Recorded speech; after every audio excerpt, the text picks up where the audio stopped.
Hi, welcome to SBR Videos. I'm Peter Loshak. This is the Into the Weekend with BetDSI show that we do regularly with Brent, the headlines manager at DSI Sportsbook. Right now we're going to find out about 5 very interesting games, the 4 divisional round playoff games in the NFL, and then the championship game in college football. Brent, thanks for being back with us. Nice to be with you, Peter. All right, Brent, I'm very interested to hear what you have to say. First, let's start with the Ravens and Pats.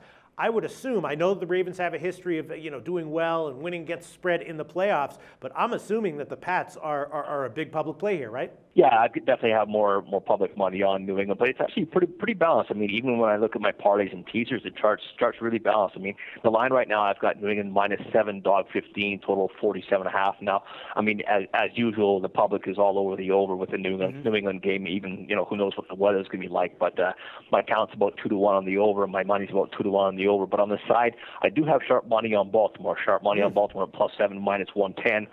We kind of went down to 115 and then dog 20 and stuff like that. We're back to dog 15 right now, but the only sharp money I have on this particular game was Baltimore +7, -110.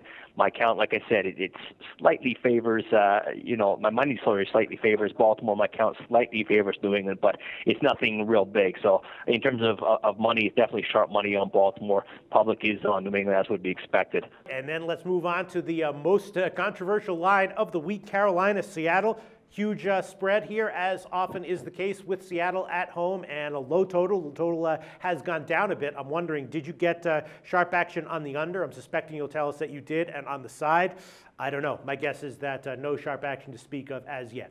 I do have sharp money on the side. It came on Carolina +12. There you go. Now we're down. The line did drop down to 10.5. We're back to 11 right now on Seattle. Again, it is a situation where we're in a pretty good spot because my count is pretty much dead even because of the sharp plays on Carolina. I do have slightly more money on Carolina. When I look at my parlay and teaser chart, I've got more money on Seattle. So again, we see stuff like that as kind of an indication that yes, the sharps are on Carolina. Yes, the public is on Seattle, and the Baltimore New England situation is pretty much identical to that. My count on and money on the total is pretty much balanced. So this is a game like right now.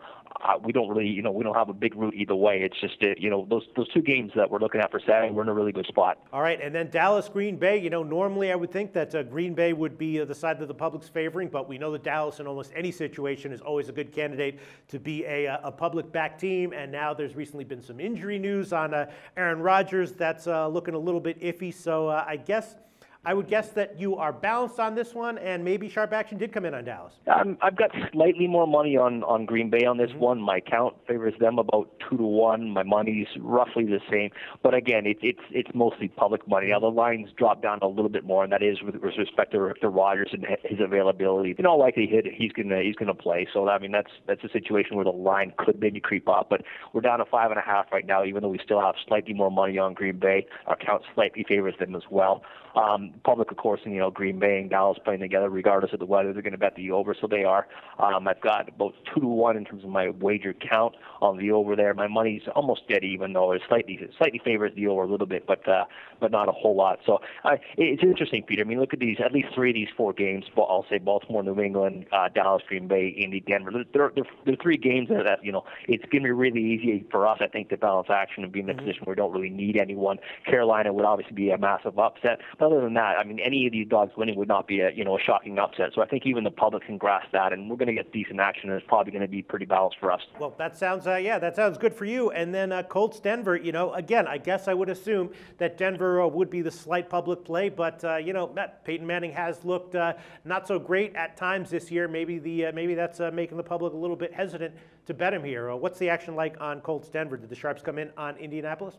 Yeah, I've got no sharp action on either side of this one here. Okay. My count just barely favors Denver. I'm just talking just barely. My money slightly favors Indianapolis, though, just a little more bigger wagers on Indianapolis. And again, talking about straight wagers there. If I go and look at my parlay teaser chart, same situation as the other games.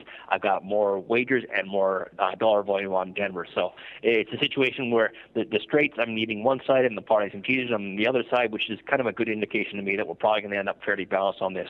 Even the total of this game too. I mean, I've got I got a count that slightly favors the over. My money's a little bit that way as well too. But I mean, again, you're talking the Colts and Denver. People can bet the over, but it's going to be interesting to see what happens when we get closer to game time in terms of the weather and stuff like that. But this one game, I've got absolutely nothing sharp on it, Peter. All right, so as of now, the action in general is pretty much what we would expect. The public favoring the four favorites, but not overwhelmingly. And the only sharp action to speak of is Ravens. You got that at +7, and Carolina +12, and that's it as far as sides are concerned. And no sharp action as yet on any of the totals. Yeah, I would say I would call it a pseudo sharp or respectable money on the Dallas Green Bay under. That money came in under 53. We dropped right down to 52 right away. So that's the only thing even remotely sharp involving the total. Okay, and then let's just move on to the college football championship game, Ohio State, Oregon. Here again, I guess it would be similar to the NFL games. I would guess that it's mostly balanced, but the public slightly favoring Oregon. And maybe you did get sharp action Ohio State, because I did see that line go down a bit from the opener. Yeah, I got actually a lot of sharp money on Ohio State from a lot of different people as well. The initial bets came in on Ohio State +7 -05.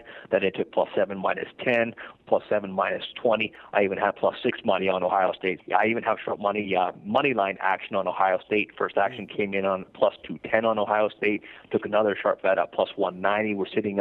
Oregon is now -200. Comeback is +170. So even on the money line, they're backing Ohio State. And I have 74.5 with what I would call decent, respectable sharp money on the under 75.5 and under 75 as well. So I do have sharp money on the under there. My count is pretty much dead even in terms of straight bets on the total.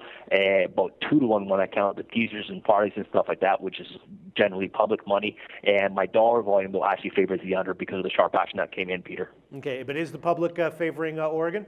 Oh yeah. Sorry, I didn't touch on that. Yeah, definitely favoring Oregon. My count is, I would say it's my count straights and parlays and teasers. It's all about 2-1 in favor of Oregon, and my money does favor Ohio State. Again, there's just so many sharps backing that up with the big swings they take. So really? I've got more money on Ohio State, way more wager count on Oregon. So many sharps. Are these all the same sharps that you told us also loaded up on Florida State against Oregon and lost with that one? Why are you going there, Peter? Yeah, I'm just curious. I mean, I'm not doubting you that these guys. Some of them are the same guys, yeah. But I mean, these are the guys who've been on the list all season long. So and if you take a look back at the season, the season's been pretty good. If you want to rub salt in my wounds about Florida State, you can go ahead and do that. But no.